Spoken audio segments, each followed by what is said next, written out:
Welcome, guys, to How the Frack We Got Here, a show that takes the news and events of the week and try to make sense out of it all. I'm your host, the most Will Buchanan, and on this show, we simply are all about the facts. There are plenty of news stations out there that simply want to do anything short but inform you. Here at How the Frack We Got Here, that's all we believe in. We go up to the lefts, we go up to the rights, we go up to the middle of independence, we go after all sides because there's more than one side of a story to everything. And you need to know it all in order to actually formulate your own opinion. And that's what we try to do here at How the Frack We Got Here. Thanks for listening, and hold on. It's going to be fun. All right, guys. Today's date, April 13, 2023. No, it is April 13, 2023, and this is How the Frack We Got Here, special edition. I'm your host, the most Will Buchanan, on How the Frack We Got Here. We do take the events of the week and try to make sense out of it all. Before we get started, guys, let you know that we are a news podcast. We do try to watch our language as best to our ability, but hey, words do fly. At the same time, there may be things that might be shown that might be too intense for younger viewers, so viewer discretion is advised. Aside from that, welcome. So, how do we get into this? Well, if you remember, as we tried to cover this, and I know special edition, and usually we're on Wednesdays, but we're on Thursdays for this one time, but bear with, brother.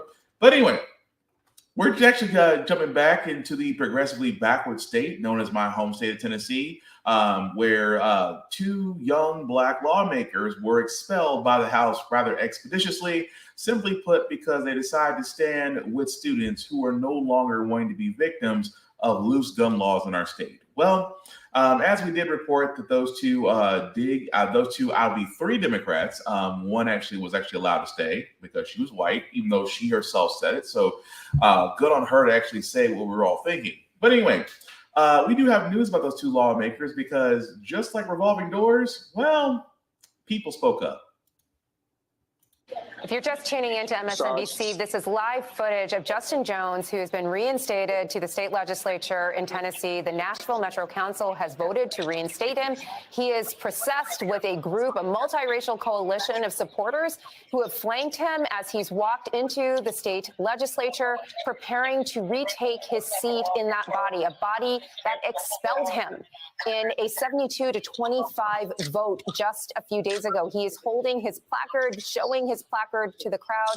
That is the placard that he will put on his desk when he rejoins his colleagues in the state legislature representing the metropolitan Nashville area. This is an area that is one of the most vibrant metropolitan areas in Tennessee. It's an incredibly multiracial area. Lots of minorities live here. It's a major metropolitan area with lots of industry. And again, Justin Jones has been very clear. He wants to represent all of the individuals in Nashville and their interests, and one of their core issues is fighting against the gun violence that has scarred their community, never more so than in recent weeks with the Covenant shooting at that Nashville school. So he is waiting to retake his seat. He's flanked by Gloria Johnson. She is another one of those three legislators who was threatened with expulsion from the chamber. She was not expelled. She survived by just one vote last week, but she is here as an ally for her colleagues, and she's vowed to continue working with Justin Pearson and Justin Jones to fight for the people of Knoxville, Nashville, and Memphis, all major metropolitan areas in Tennessee. Yeah. So again, that's one, Justin Jones, who if you've never heard this man speak, very brilliant speaker, very intelligent, very patient, because if you have not been watching how the Tennessee House of Representatives have been treating not only Justin Jones, Justin Pearson, and Gloria, the Democrat three of Nashville, the Tennessee three. If you haven't heard how this House spoke to them, it immediately gives you plantation vibes. I mean, even they said the way he's like, even Justin Jones on the day when they were doing the votes to expel him, he goes, would you allow anybody to speak to him the way he just did me?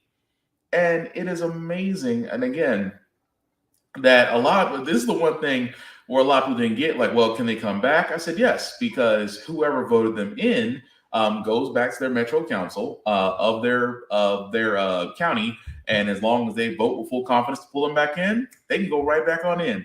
We saw that currently with Justin Jones, and actually as of not too long after his vote, we saw the same thing with Justin Pearson.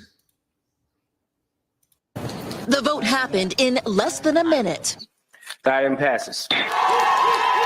Tonight, ousted State Representative Justin Pearson is headed back to his seat in the Tennessee State House. The decision was in the hands of the Shelby County Commission. Among the 7 members who showed up, a unanimous decision to reinstate Pearson, one of 2 lawmakers whose unprecedented expulsion has become a national rallying cry. They tried to expel the people's choice and the people's vote. And they awakened a sleeping giant. Last week, Tennessee's Republican-led House voted to expel Pearson and fellow Representative Justin Jones, both Democrats, after they broke House rules while protesting gun laws. This is what democracy looks like. Today, surrounded by a crowd of hundreds, both lawmakers gathered at the National Civil Rights Museum before marching with supporters to fill the commission chamber. What does it say to you that so many people are supporting you? Justice happened in the state of Tennessee today, tomorrow, and into the future. Republicans say the expulsion was fair punishment for violating House decorum, speaking into bullhorns on the House floor. But critics say it sets a dangerous precedent. Now, a group of Senate Democrats are calling on the Justice Department to determine whether that expulsion violated the Constitution or federal civil rights, writing, unless the DOJ steps in, anti-democratic actors will only be emboldened. So what is wild about this, right?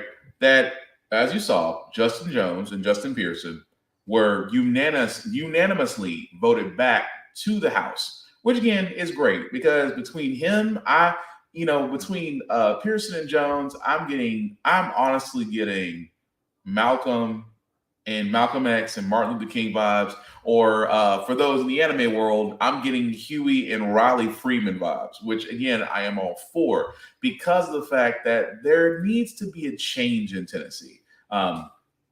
If you've been following my podcast, guys, you know that I've always said Tennessee for the longest time has been an overly red state. Yes, there are some counties that might be more progressive than others, but overall, Tennessee is a red state.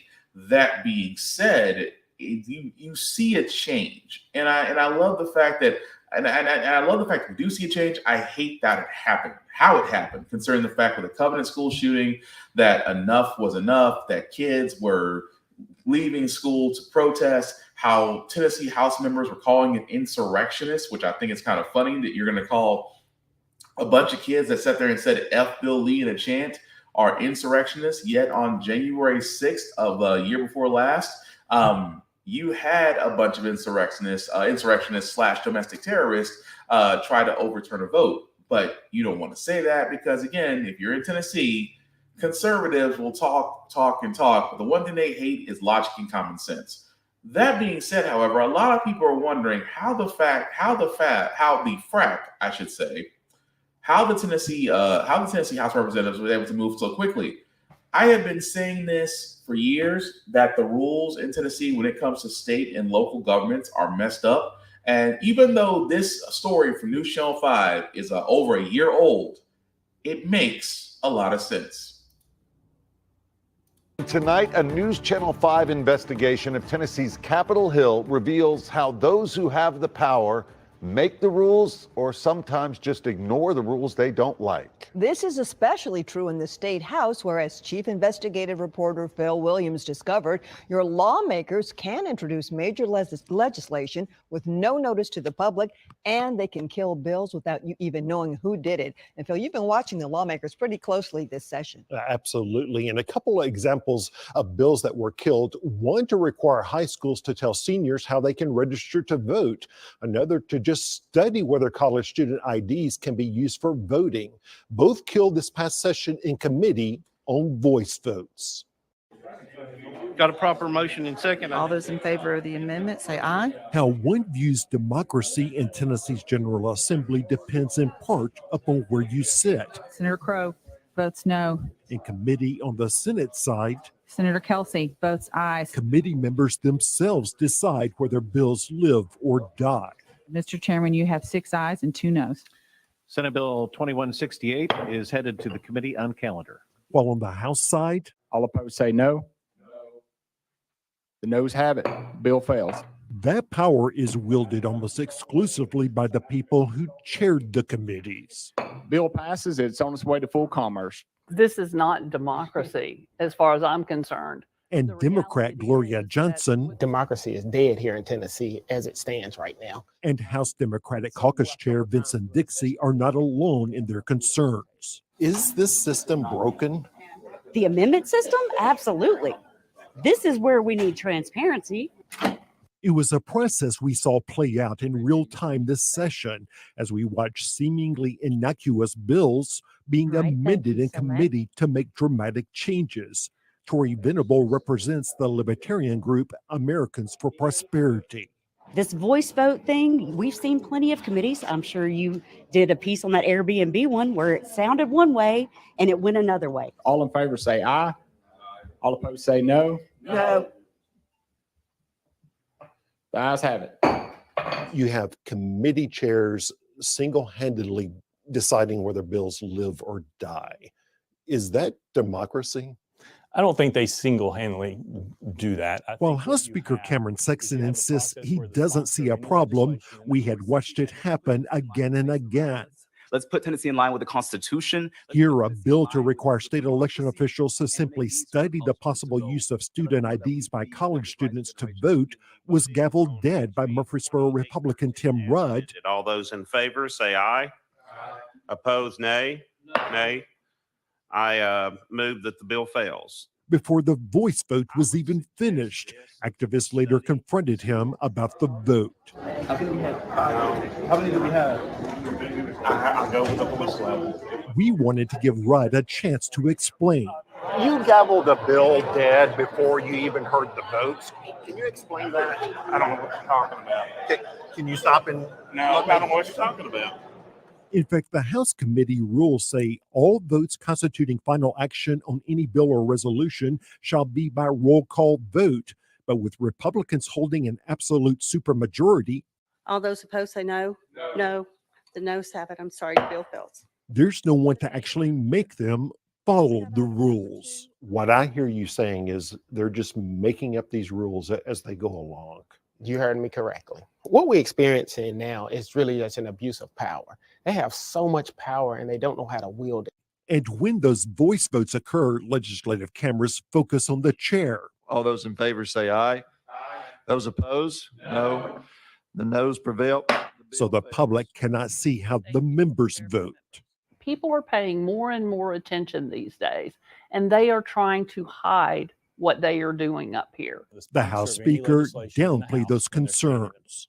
I think what you have is you have a process where the sponsor of any legislation in the House, when they're standing up there, can request a roll call vote. Chairman Dixie, you're recognized on your bill 2489. Thank you, Mr. Chairman. And before I start, I'd like to request a roll call vote. I'm sorry, we won't be able to do that because we've already voted on the amendment. Yet here in the House Local Government Committee, Vincent Dixie's request for a roll call vote was denied because, according to the chair, the committee had already voted to add a technical amendment to the bill. That bill, drafted by area high school students, would simply have required schools to inform 18-year-olds how they could register to vote.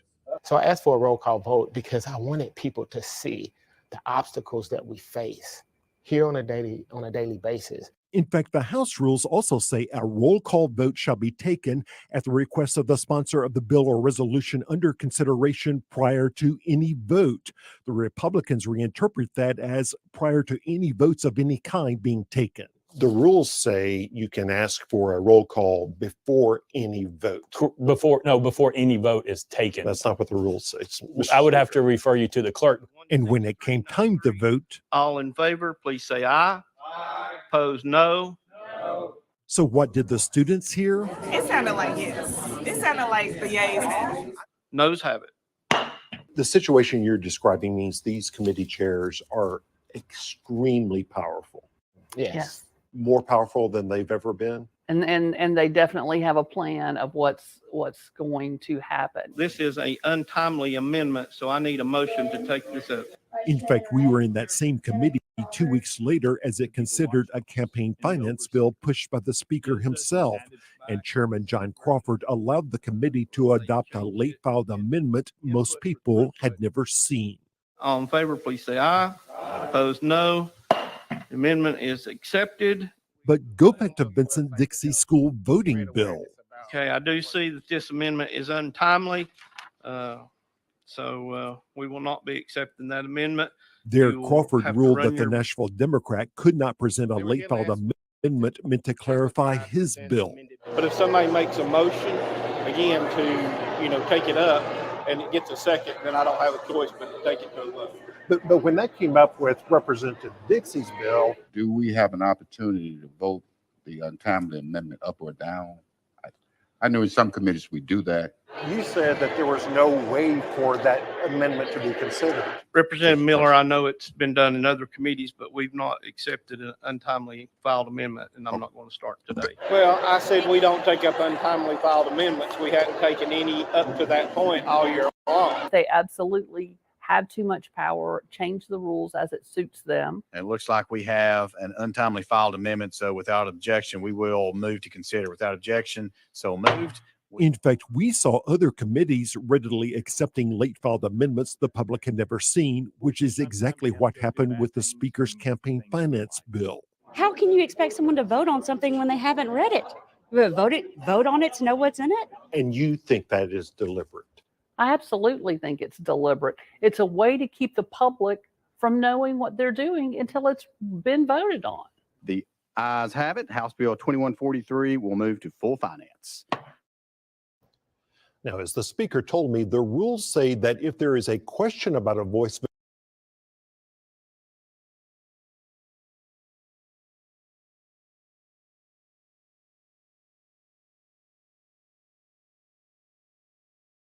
Okay, so, I guess Zuckerberg doesn't want us to be great. That's fine.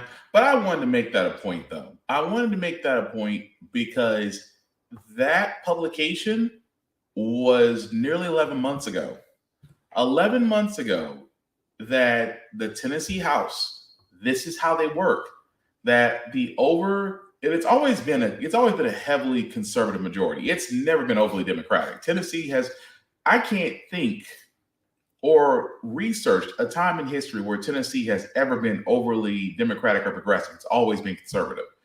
But just to think, you literally heard from News Channel 5 in Nashville on a report that they did that Republicans, mainly the Republican Party, can choose whether or not they want to hear a bill or they simply want to pass on it. They can do that even without the public knowing. And no one doesn't consider that's a little messed up. I mean, it's fracked up. It really is. But the level of that is going on to this day, that is the reason why the Tennessee House of Representatives, overly Republicans, was able to oust Pearson and Jones quite effectively because they own the majority. They sit there and use the whole thing of distraction. The whole thing is like, well, you're distracting our daily orders because they stood with kids who just sat there and said, we need more gun control. So again, if that doesn't tell you anything about this progressively backward state and how much power conservatives really hold here, this is why I say to the youth, because you guys are our only solution. Because the only thing that has actually occurred that has actually has backfired for the one thing that has actually backfired for these Republicans, you just showed an entire generation of voters not to vote conservative. If anything, they'll vote Democratic. And just like conservatives and those of the potato salad raising community, your dominance is starting to lose grip because your numbers are not as great as they used to be. They are dwindling. And the fact that diversity is growing. Even more so as y'all try to push through bills that are aimed at the LGBTQ plus community, bills that are aimed at people of color, and you don't want to say it, but you call this whole thing freedom and libertarian and things of that nature. Let's call it what it is. Systematic oppression 3.0. But again, with those two back in power, with those two back in the House, it is an uphill battle, considering the fact we are fighting an overly conservative state. But let's keep it clear: times are changing as long as the next generation after that, because it's up to this generation, the next generation after that. They have the power to change things in Tennessee. I fully believe that. But moving right along, guys, I did want to cover this next story that Trump, let's just be honest, he's at this point doing what he knows best. Sues and sues and sues people. Although I can't remember, I can only remember one case he actually won, but it's been so long. But anyway, he's suing Michael Cohen for $500 million, basically because he says that the ex-attorney / fixer for Trump breached his contract. Now, for all those that are wondering, this is the same person, Michael Cohen, who is actually state's witness against Donald Trump. As we have seen, the Manhattan DA did bring up articles of indictment against Trump. We did see this week that Trump did report to Manhattan to get fingerprinted and processed, and he's now back in his lovely little fortress back in Florida, saying that this is all big a witch hunt, this will all go away. You know, Trump's beating the classics. Let's just be honest about that. It's no surprise that it's honestly no surprise that he's suing Cohen, because he's hoping to death that he can stop Cohen from speaking. Because again, when it's your personal fixer and he knows where the bodies are buried, at the same time, we don't know how much data, because again, this whole case is built on the fact of Trump's knowledge and hush money payments to a former adult actress during a campaign run. And I'm going to be honest, the multiple lawsuits that Trump is facing right now, if this is the one that puts him out of contention to run for the White House again, that is irony in itself. That the fact of the matter is, the fact that you couldn't be honest about keeping your pants off for a porn star is the reason why you can't run for a second term again. If that's not reality show writing, I don't know what is. But again, we'll follow the story as it comes along. But speaking of presidential runs, from the GOP side, we do know that former Governor Nikki Haley, although that's not her real name, is running for office, is running for presidential office for the GOP. And of course, the GOP is separating themselves from Trump. There is another GOP senator that's putting his name in the hat. And there's no other way I can say this. Yep, Tim Scott, known as Uncle Tom 3.0, has announced his candidacy. 2024, today, South Carolina Senator Tim Scott launching a presidential exploratory committee without referencing the former president's name, offering himself as an alternative to Donald Trump. And tonight here, the latest ABC News poll and what it could signal about a potential Biden-Trump rematch if it were held today. Here's Rachel Scott. Tonight, Republican South Carolina Senator Tim Scott all but announcing he's running for president in 2024, presenting himself as an optimistic alternative to Donald Trump without saying his name. Today, our country is once again being tested. Once again, our divisions run deep, and the threat to our future is real.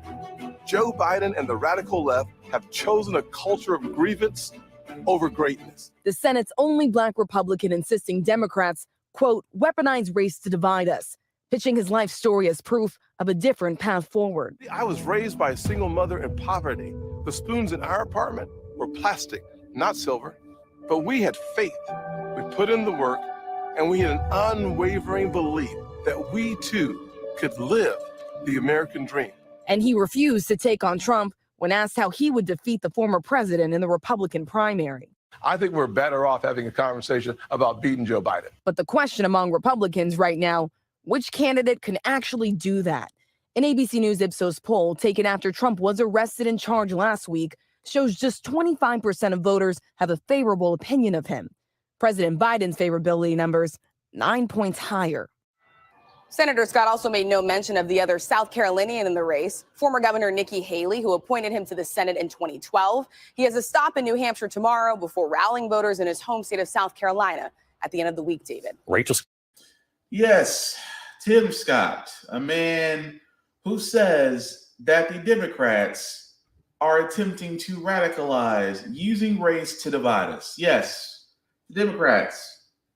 Yeah, I mean, it has nothing to do with the fact that the latest attacks on people of color, GOP, the people of color, people who are not white, LGBTQ+, it has to be the Democrats that are utilizing them by putting oppressive rules and regulations and going after women and redlining and still giving money to, wait, I'm sorry, that's GOP. So this is, and forget my language, this is the bullshit. Tim Scott is doing what he is doing, what I like to call the GOP conservative checklist. He has to say family. He has to say faith. He unfortunately did not, he constitutes hard work. He tries to there and say, and he tries to do this because for a lot of conservatives, they dismay the fact that they don't believe, number one, they don't believe in systemic racism. Conservatives do not. They will say everything short of that. As you saw what Tim Scott said, I was raised by a single black mom. All our spoons in our house were plastic. They weren't silver, but we had faith. We put in the work, and here we are. If that does not sound like the BS line to make white people who are racist feel good about what they say about black folks, if that is not the line, because he has to do it. Because I always said with GOP / conservatives, you got to hit those three things. You got to hit family, faith, firearms. He did 2 out of 3. And even though he sidestepped the whole thing about Trump, because again, he rode the Trump train. For a lot of those Republicans, they rode the Trump train when it was favorable because they wanted the votes. And because the cult following at that time was huge. I mean, it's not as big as it used to be now, but it used to be huge. But Tim Scott, moving along with Nikki Haley, are right now 2 proponents that are wanting to run for president. And I'm just like, you want to stick with a woman who legally changed her name, because if she ran in her real name, she wouldn't even be on the ballot for GOP. And Tim Scott, who looks like he was basically adopted by the blind side and got raised to not be believed that he was a black child, is exactly. It's almost like Tim Scott is basically the black friend that every racist white guy has, just to prove they're not racist. Because Tim Scott hasn't done anything. Nikki Haley hasn't done anything. I said before, Tim Scott, when working the George Floyd police reform bill, single-handedly killed it because he was arguing for the Republicans. He didn't like the fact that they were banning chokeholds. He didn't like the fact that they wanted to ban no-knock warrants. He didn't like the fact that they wanted to remove quantity of immunity from law enforcement agents. Those were his big 3 things he didn't want removed off that bill. He single-handedly killed it. And let's not forget, he is doing the bidding of the GOP mafia. So again, this whole thing of Biden in the extreme left, that's basically Fox News propaganda waiting to be heard by those who still watch Fox News and still believe it's a news station, which it's not. It's been argued already and has been put on record that Fox News is not a real news station. It is an entertainment website that's basically state-run propaganda. And now you have and another thing is you have the only black person in the GOP running for president. I always ask this question, and I'm pretty sure I'm going to be right about this. If it came down to an Indian woman if it came down to an Indian woman who's pretending to be a white woman under a different name, if it came down to a black man, the only black man in an all-white political party, and he said he wanted to run for president, and she said she wanted to run for president, I wonder which way their political co-workers would go with. It would be interesting because I don't think they go. I think Tim Scott likes to think that his fellow politicians will vote for him. He'll be rudely awakened, and at the same time, Nikki Haley's gonna have a problem because how many people who are Republicans really don't know her actual name and her heritage? Might be an eye-opening for both of them, but we'll follow it because again, as we get closer to 2024, the race will heat up. At this point, Mike Pence still hasn't announced whether or not he'll run. And from the Democratic side, we have not seen any contenders. Even though Joe Biden has said that he will run, I still think that Biden has done an okay job. Keep in mind, I said okay. There's a lot of things Biden did that I did not agree with. I still think there needs to be variety in voting, but this is why I sit there and say, for all those, if you want choices, you have to uplift them. At the same time, I know Marianne Wilson is trying to jump back into the fray again. And I'm sorry, she is another person I wouldn't vote for if I had to, and my life depended on it. Just wouldn't do it. But again, I digress. Moving right along, guys. You guys remember the story of the 6-year-old that basically shot his teacher because he brought a gun to school? And that, a lot of people were like, when the ruling came back and said the 6-year-old will not be charged, which we already knew. You're not going to charge a 6-year-old. Well, we knew the parents were going to face it as the mother of that child has been indicted on charges of felony child neglect and 1 count of recklessly leaving a firearm to endanger a child, which, as it should. And even though this is the same group of parents that sat there and said, well, we're very safe, our kid is fine, we're very proactive in firearm safety, yet the 6-year-old knew where to find the gun.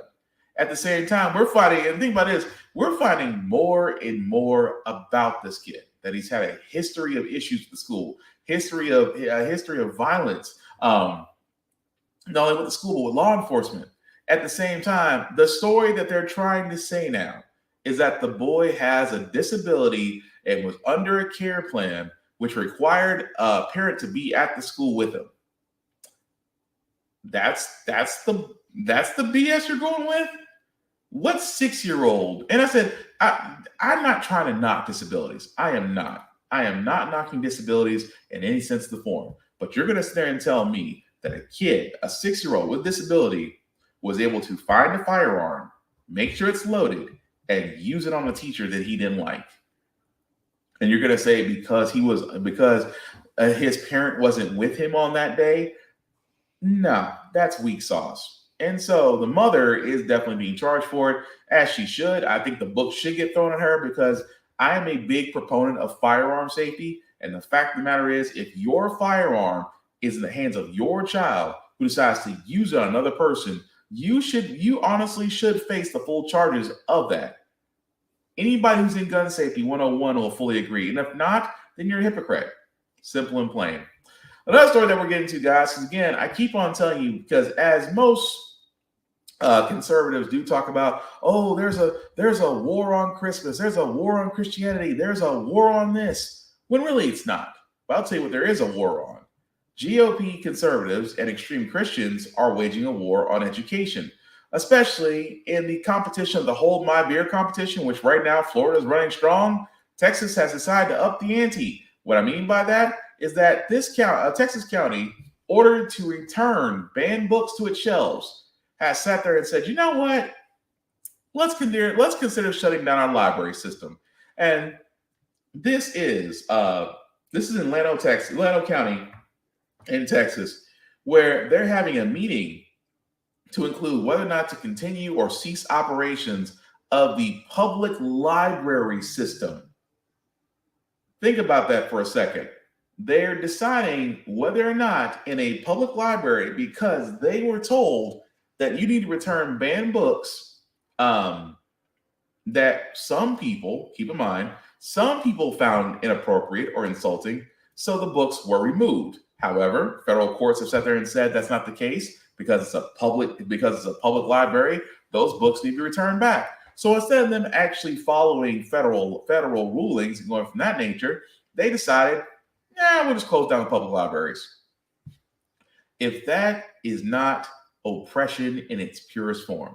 And I said before, it's an attack on education. You know why they attack education? I gotta give George Carlin credit because he said this best, that the GOP and conservatives don't want educated voters. They do not want critical thinking, critical process solving individuals. They want button mashers. They want people, when they hear something, yes, press the button. They don't want to hear someone go, wait a minute, why do I need to press this button? They don't want that. And GOP doesn't want that because they want submission, they want complacency, they want worker bees. And to think about that, how do you stop that? You stop education. How do you stop education? You cut educational funding. We have seen elementary and high schools have to cut programs like music and metal shop, wood shop, chorus, band programs, auto mechanics, vocational training for those that want to go into the trade industry. We have seen schools cut these things. Oh, and 4-H, in case you want to learn about farming.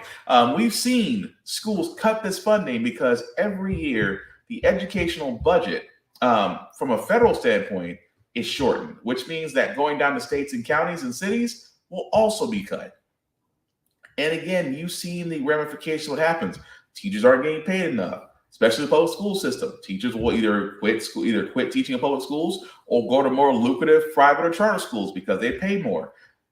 because tuition at private and charter schools, at some charter schools, is increasingly high. Parents have no choice but to go into the public school system. But public school systems are overcrowded, underfunded. The teachers are overworked. At the same time, the children suffer because the quality of education has not been upgraded since the 80s. So again, this is a perfect storm when you take away education, especially books that challenge you. Like I still say it to this day, there are books out there, The Diary of Anne Frank, To Kill a Mockingbird, Of Mice and Men, The Grapes of Wrath, Great Expectations, more than your usual chicken soup for the teenage soul. There are actually books out there that challenge, books that make you think. At the same time, these used to be required reading in schools because we wanted to introduce critical processing thinking to kids, which now one county in Texas has decided, instead of actually following the law, we're going to do what we want. And the thing, it's a public library. That's the messed up part, beyond the messed up part. But we'll follow that story as it goes along. But anyway, moving again, guys, we do got to move to our next story, which again, these shootings are becoming more and more and more apparent.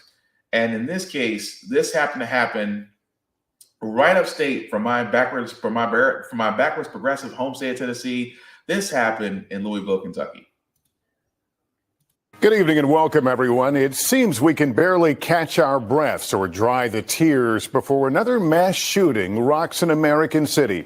Just 2 weeks ago, I stood right here reporting the heartbreaking details of a school shooting in Nashville.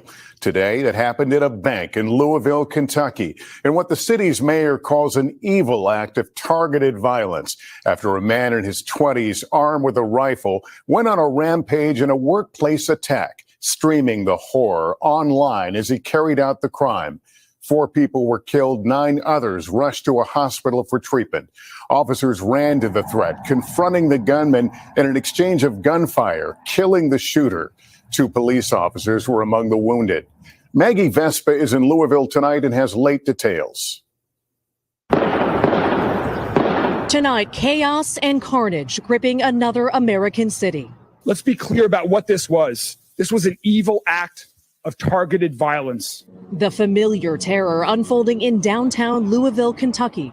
Around 8:30 this morning, police say a lone gunman opened fire inside this Old National Bank, killing 4 and wounding 9. This was terrifying.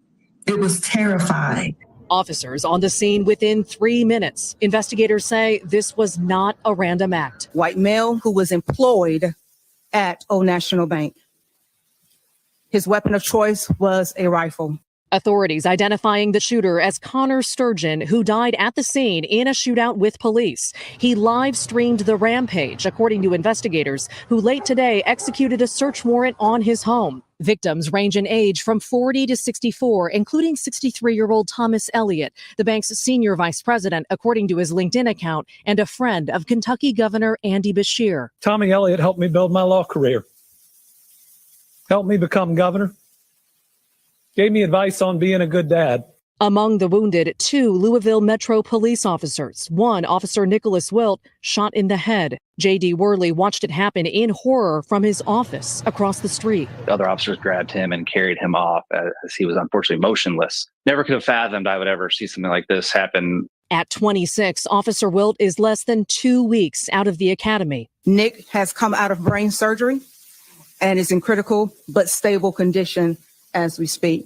Kentucky's governor praising police who raced to confront the gunman and asking for time to grieve. It seems like we argue so much in this country, so much anger. But I still believe that love and compassion and humanity can lead us to a better place. Now, this is hard. It's really hard. Maggie, any more details on a possible motive here? So, Lester, according to 2 senior officials, authorities are investigating this as an instance of workplace violence, noting the suspect, who was an employee at that bank, may have suffered from mental health issues, and adding they expect much more to come out in the. Well, mental health issues. Well, possible. I'm not knocking it because, again, this is still a brand new story and details are coming out. That being said, it goes right back to why some of these individuals are able to get a hold of firearms. And this is the whole point, that you will see a lot of people, especially those in the firearms communities, will be like, well, they're criminals. They shouldn't be able to get hold of guns. The criminals argument is a straw man's argument. Why they say straw man? Because straw man, for all those that don't know, definition wise, it's basically an argument you throw in to deter away from the subject. So if you sit there and say, well, it's a straw man's argument, it'll get argued. It takes away from the main point. At the same time, I have a straw man's argument. The one that introduces it has nothing to back it up. It's just that they'll keep repeating themselves as if it's gospel. And this is why I always say the criminal excuse is a straw man's argument. Oh, well, you can't stop criminals from getting a gun. Well, if you look into the ramifications of where they're getting these firearms, yes, you can. In the same sense, criminals are not the ones doing these mass shootings as of lately. Criminals are not the ones shooting up workplaces, banks, schools. It's not criminals. It is deeply disturbed individuals, or those who have a history, or those who are living in areas with lax gun laws, or are able to procure weapons. Those are the people that we're talking about, because it can't be criminal. You can't call it criminal after the fact, because if that's the case, then everybody that has guns never thought about actually shooting up the workplace is therefore in theory a criminal. That is the reason why gun laws and things of that nature are being discussed. They need to be. Gun reform needs to happen. And again, I've sat there and said many a times what I would do. Even those that consider themselves gun safety enthusiasts looked at my list of rules and regulations and went, that's a little harsh. You have to be. You have to be harsh. It has to be zero tolerance. Why? Because that is the true deterrent. Sitting there allowing personal accountability isn't working anymore. And like I said, in my home state of Tennessee, there are two things that are easily able to get in my home state of Tennessee: a driver's license, because any driver's license station is only going to take you around the block. You don't even get half the test that you probably get in other states. Driver's license, one, is easy. Number two is a firearm. And I've said it before. If you go to a gun, knife, and trade show in Tennessee, they will not run a background check, because gun, knife, and trade shows do not fall under commercial sales. They do not. As long as you have two things, and I've yet to have a person disagree with me or try to argue me with this, if you go to a gun, knife, trade show in Tennessee with just an ID and money, you walk out with a firearm. That's exactly the case. But again, this is the reason why gun reform needs to be talked about, needs to be implicated, and we need to be harsher, because there is simply no alternative. Moving right along, guys. Again, this is why I stand and say when it comes to certain things in law, the system is broken. Some people say the system is broken. I say no, the system isn't broken. It's working as it's designed. It just wasn't for us.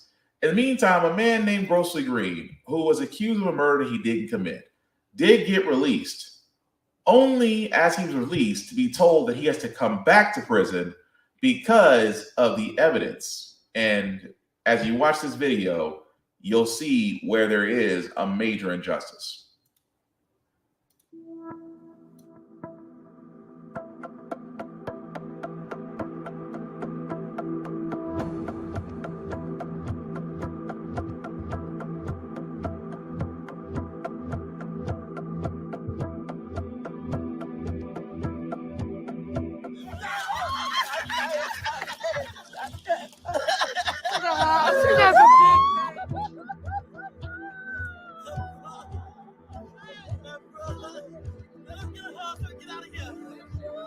Presley has 3 sons, and he has many grandchildren. He's become such a role model for all of them, and such an inspiration in terms of, his character, his belief, his faith, how to move through life in an inspiring and respectful way.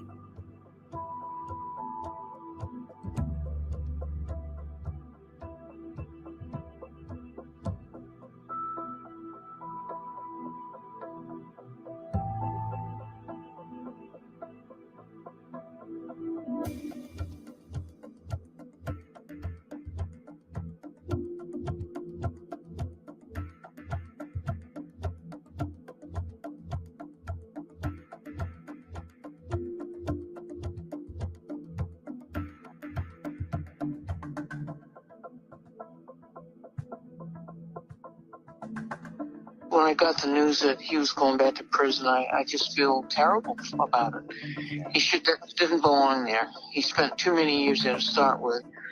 And to this day, I'll say he did not kill that boy.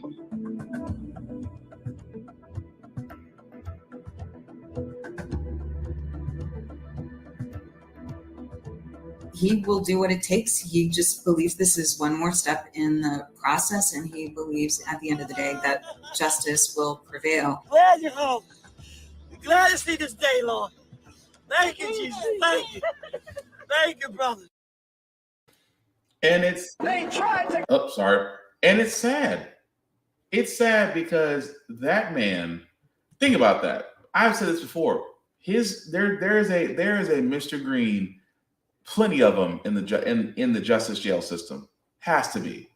Because imagine you convicted of a crime that you did not do, serving 33 years of life in prison, only to find out that your due process rights may have been violated. For all those that don't know, due process means you are read your Miranda rights. If you're not read your Miranda rights, when you're arrested, it basically violates the arrest and the crime.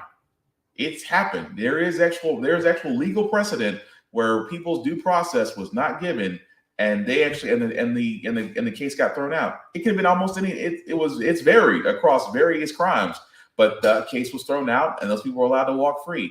So, in the case of Mr. Green, as you guys saw, for a crime he didn't commit, for a murder that he didn't commit, was eventually overturned because due process rights were violated, was released, and was out in the world 2 years, working and attending his life as going to church regularly and things of that nature, only to turn around and they said, well, it's not sufficient enough. A court of appeals said that the decision that the judge made was not sufficient enough and that he should go back and finish out his sentence, even though 3 witnesses have all recanted their stories saying the prosecutor forced them into it.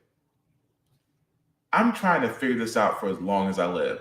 That if your standing case depends on 3 witnesses who at one point said one thing, but then recanted and said another, and said that, oh, well, we were forced to lie on the stand by the prosecutor. How does that not cause a giant conflict of interest to the point where it's like, well, we need to interview the prosecutor needs to be brought up? Because do I think that Mr. Green will get out? I hope that to be so. Because again, this man served 33 years of a crime he did not commit. And I don't know about the rest. And the restitution, as far as being convicted of a crime you didn't do, can vary in whatever state you're in. But for the simple fact of the matter is, how in the world was this allowed to happen if the standing witnesses are all saying the same thing? It's almost as if and I say this all the time, it's almost as if the court system does not allow for fallacy. It does not allow for it.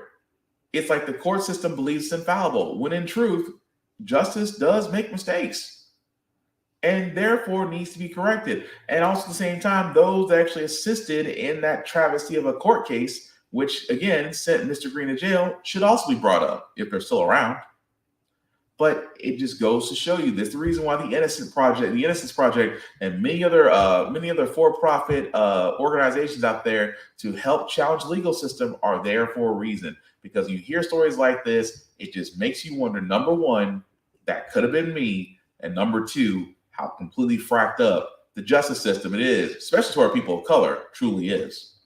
But speaking of justice, the Dominion lawsuit is finally moving forward with Fox News. And I myself cannot be prouder because, again, this will be the 3rd time Fox News has to admit they're not a real news station, mostly propaganda.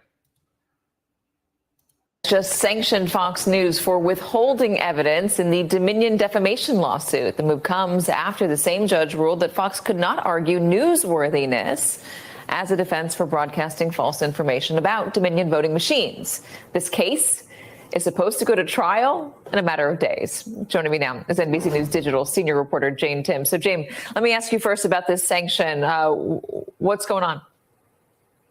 So the judge heard evidence that was not turned over to lawyers in court today. Dominion lawyers brought a recording that Abby Grossberg, who was the producer who says that her deposition was coerced and that she was intimidated by lawyers to try and protect Fox, that she had on her Otter, this app that lots of reporters use to record conversations and get a transcript of it, that she turned over this evidence, but that the lawyers themselves did not turn it over to Dominion as they were required. So when the judge heard this evidence, he was pretty miffed and essentially sanctioned Fox and said, look, I may take even further action, but essentially said if Dominion needs another deposition, you're gonna have it, and that Fox is gonna have to pay for it. And that was the sanction here. And he might appoint a special master?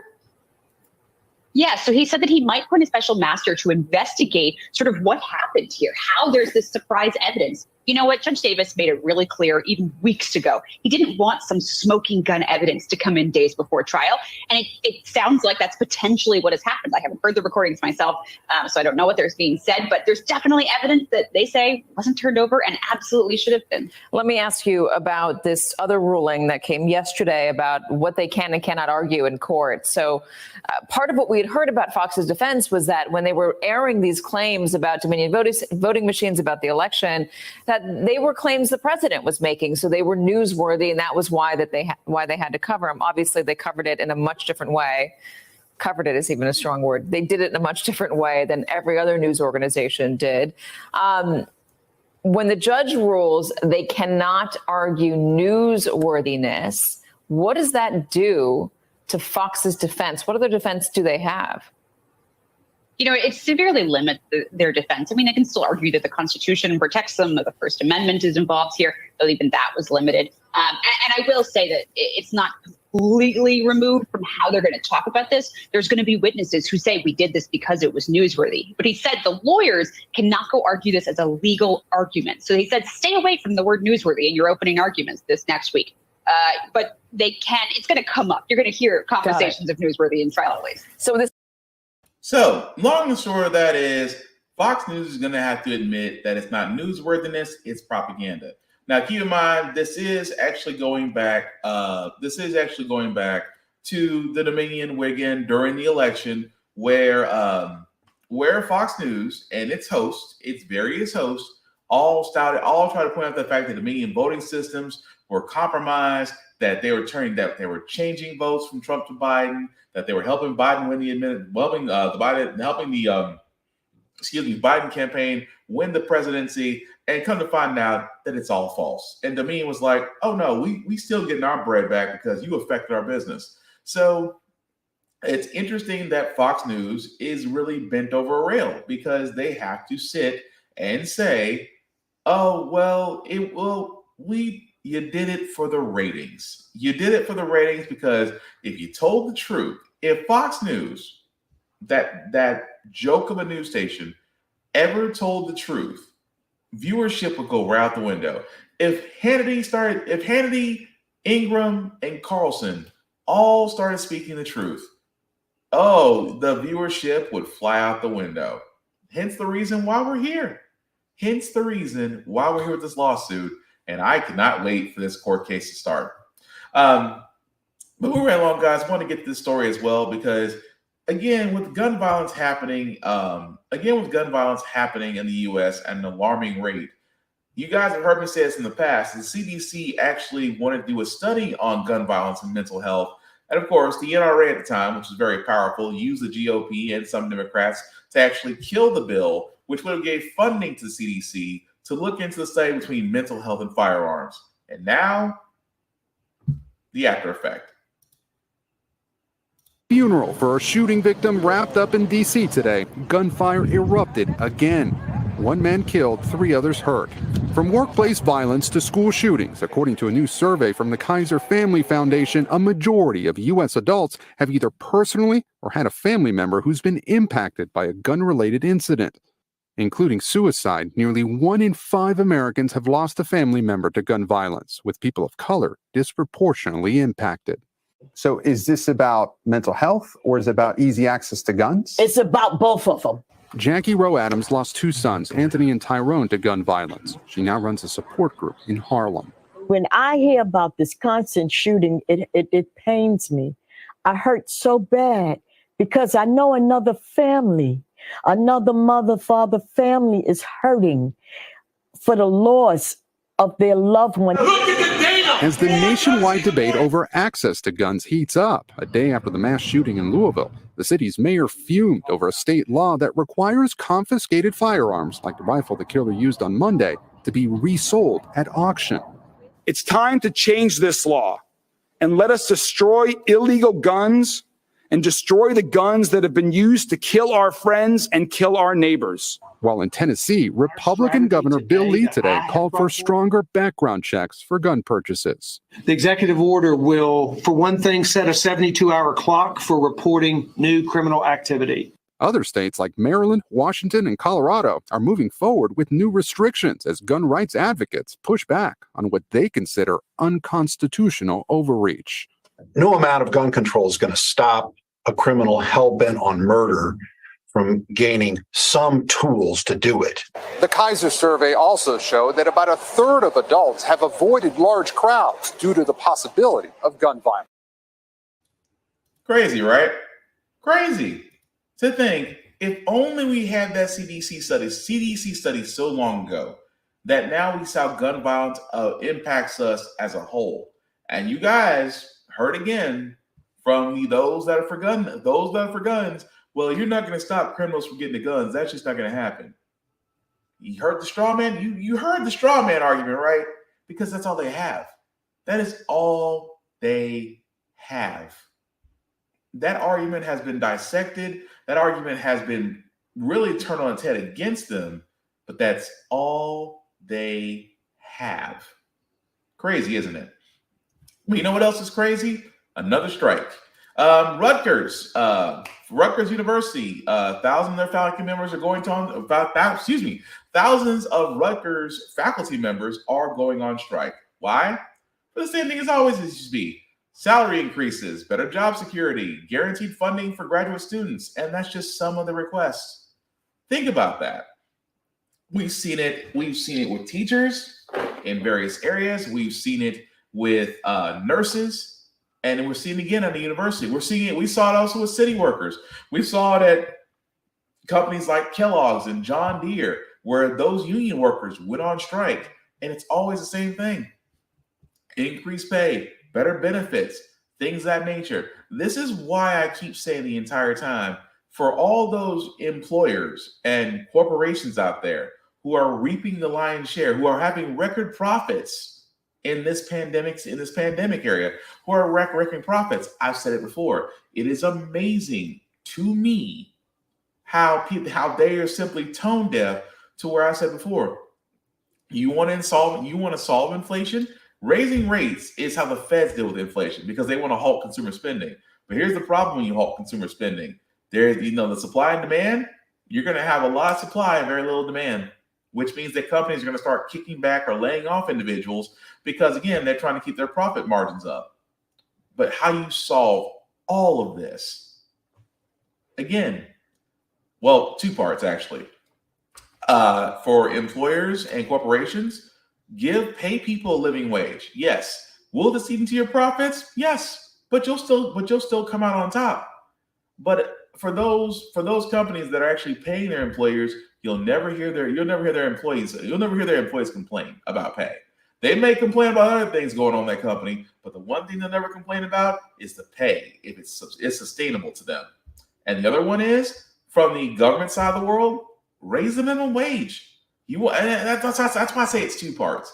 Because if you raise the federal minimum wage right now, which is still $7.29 in 2023, it is $7.29. Imagine if you raise the federal minimum wage to anywhere between $26 to $29, from anywhere from $24 to $27 an hour. Well, that's crazy. No, it's not. Because everything's going up but your income. No matter how much saving you do, no matter how many expenses you cut out, no matter how many times does Republicans say, well, maybe you shouldn't get that Starbucks every day? No matter what you do to save money, as long as the income is the same and your expenses are higher, it will always, always, always be a game of trying to catch up, but never getting ahead. It's like the mouse in the wheel that's trying to get the cheese, and there's a hole where the mouse can step out and grab the cheese, but we don't see the hole. That's why I keep saying, especially with Rutgers and those who are on strike, it's simply put, give the people what they want. At the same time, they're your workers. You depend on them as it stands. So I never understood why in the world that we just simply don't pay individuals. Because you'll pay for the people that you want, but it's amazing. It's like in this, especially we just came from what they call those workers, essential workers. You call them essential workers, but you still treated them like expendable. You treat them expendable. You treat them like they're expendable workers. And that alone should tell you a lot. But again, we'll follow that story with Rutgers and seeing where they go with it as far as the strike goes on. That being said, though, President Biden did actually do a symbolic signing of the pandemic emergency restrictions being written down, signaling that we might be at the end. I'm kind of doubtful. Into us also out of the Biden administration, with the president taking a significant and symbolic step into a post-pandemic world. The White House is just now saying that the president has just signed a bill that will end the national emergency declared during the COVID pandemic.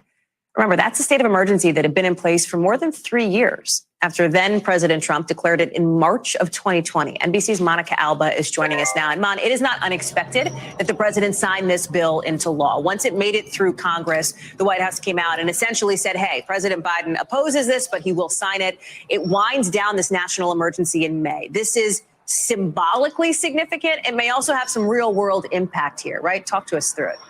Exactly, Hallie. And this is something that House Republicans, when they took control, said they were going to do very quickly. And indeed, they introduced it. And when it passed, the White House said, look, we wouldn't like for this to become reality in February, which is when this was being discussed earlier. Let's see if we can get a little more time, because they wanted to give agencies, things like hospitals, anybody that deals with healthcare, a little bit of time to wind this down. Because once this national COVID emergency ends, a lot of things that are tied up in sort of the justification for how they were done. When it comes to things like Medicare, different kinds of health insurance, certain things could be authorized because they were citing this national COVID emergency. So once that's done, and in some cases 60 days after, certain things that were available and that people could take advantage of will no longer exist. And so indeed, President Biden said he wasn't going to veto this, that he was okay with signing it, even though he wasn't in favor of what much of the legislation says, because again, this was something that was put forth by House Republicans. But this is a little bit different from the public health emergency, which the White House has said is also going to expire just a couple of weeks from now in May, which is tied to another big implication here when we talk about immigration, something we've discussed many times on your show, and the fact that Title 42, which is that Trump era public health policy, is essentially going to cease to exist. And then you really could see an influx, experts say, of migrants at the border seeking asylum who won't be turned away under that Title 42 authority. So that's still a couple of weeks away. But this is really a moment in time that the White House is marking and saying 3 years into the pandemic that it is no longer a national emergency, even though, of course, there are still things like vaccines, boosters, and discussions that this president wants to keep discussing and says are still important tools in battling COVID. Hallie. You make an important distinction, Mom, between this and between the public health emergency. It does feel like the start over the next few weeks of this sort of moment. I think back to when you and I were covering the White House in, February, March of 2020, and the so many lives lost, right, to COVID, the way that people are looking to move beyond COVID now. That has been very clear, what you've seen from Americans' feelings about the pandemic and where the majority of Americans are. And it does feel a little bit like a time to sort of stop and take stock of where we are as a country.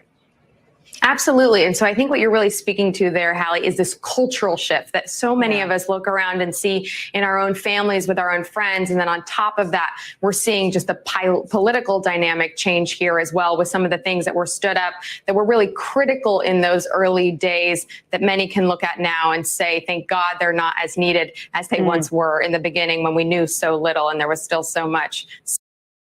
So, yeah. So as you can see, the president did do a signing of saying that we are drawing down the national emergency COVID parameters, if you will. Now, now, let me also stress this very heavily. This does not mean that COVID is over. I mean, yes, we still, some areas, depending on where you're at, you still got to wear a mask. You still have to protect yourself, things of that nature.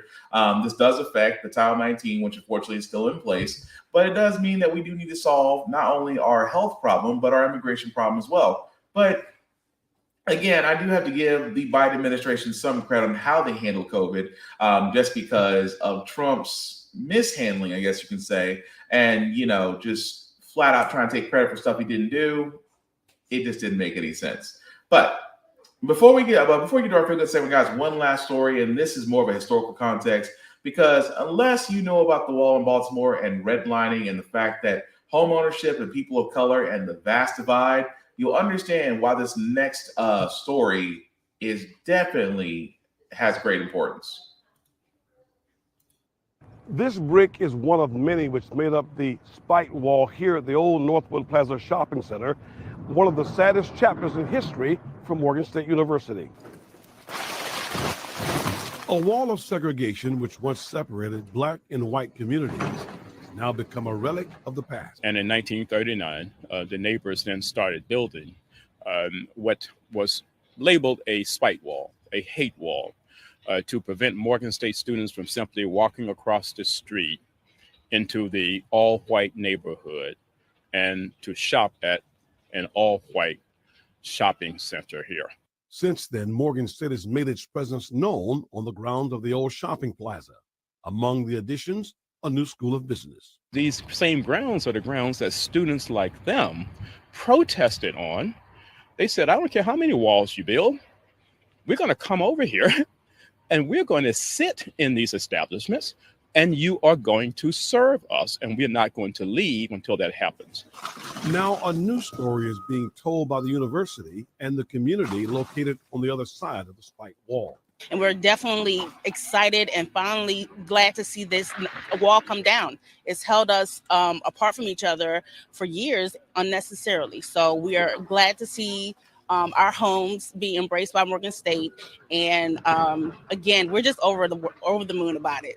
University School of Architecture and Planning will use what's left of the wall as a teaching and learning tool for students. Our Morgan Wall will basically go the perimeter of the site, leaving wide openings to get into the shopping center, and then just continuing just to give a sense of place and a sense of security.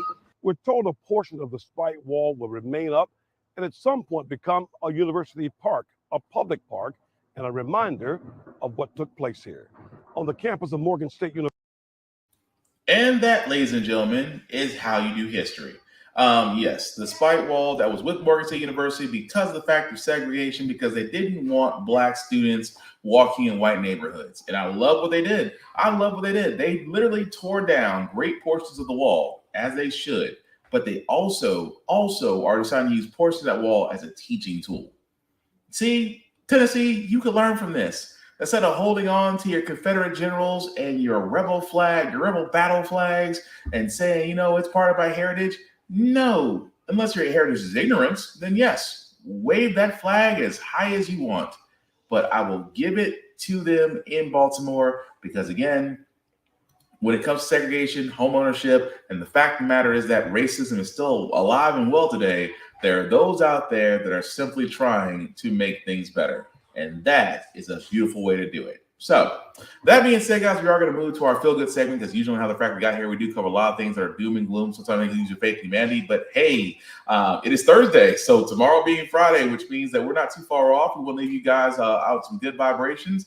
And who knew that Tony Hawk would still be doing great things, especially with the Native American community. is breathtaking. 27,000 square miles of quiet beauty. But for kids growing up here, maybe too quiet.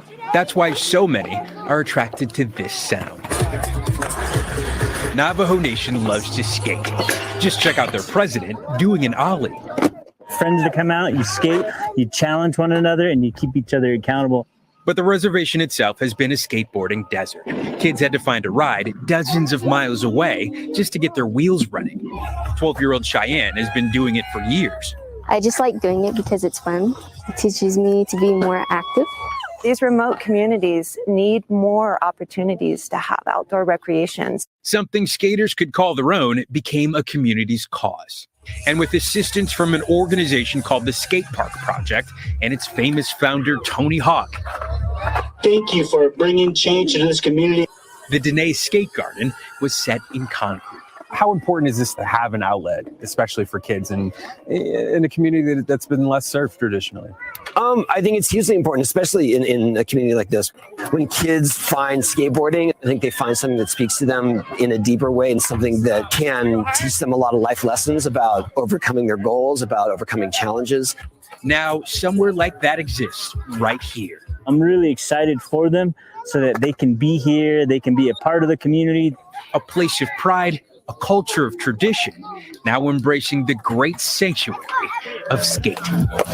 Steve Patterson, NBC News. And again, I just thought that was pretty cool, just because of the fact that you have a bunch of kids, and I get it. I never really got to skateboard. Don't get me wrong, love Tony Hawk, love the X Games. But the fact that you're introducing that to kids to be introduced to skateboarding as an outlet, as to really you really get a sense of things, because certain things like action sports can really open doors for people. So again, love the fact that, again, it's for the kids. Can't knock it.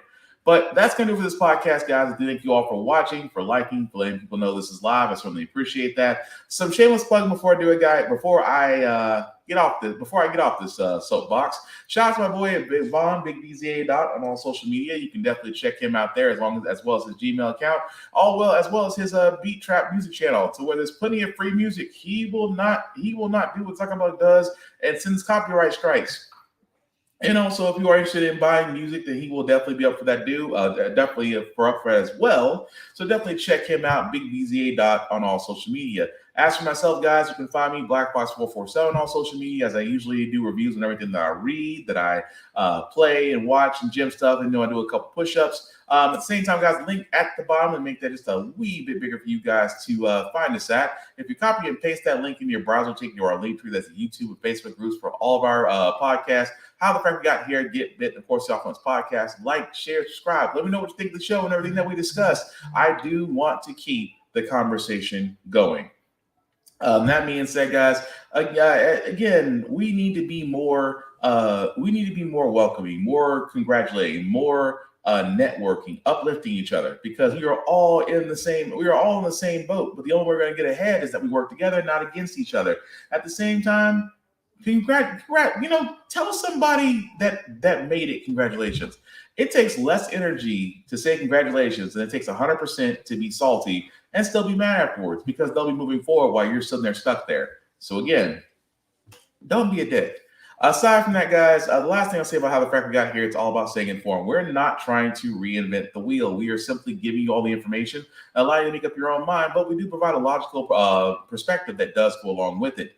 We do a lot better in society as we're informed. We're progressive. We move forward. We try to right the wrongs of our past by making decisions now that we should have done back then, like electing our first Black woman to the Supreme Court, electing our first Black woman to the Federal Board of Governors, electing our first Black national cybersecurity director. Try saying that 5 times fast.